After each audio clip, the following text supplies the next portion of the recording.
நம் 1 தெசலோனிக்கியர் 4:9. சகோதர சிநேகிதத்தை குறித்து நான் உங்களுக்கு எழுத வேண்டுவதில்லை.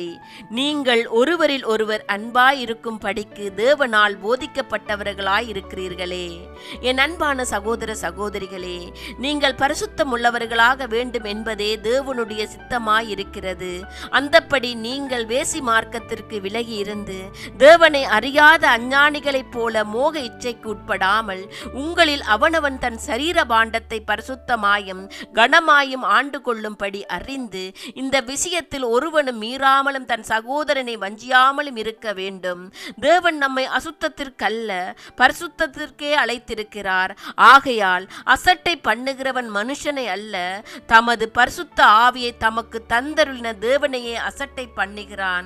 இப்படியாக அப்போஸ்தலராகிய பவுல் 1 தெசலோனிக்கர் சபைக்கு எழுதுகிறார். நாம்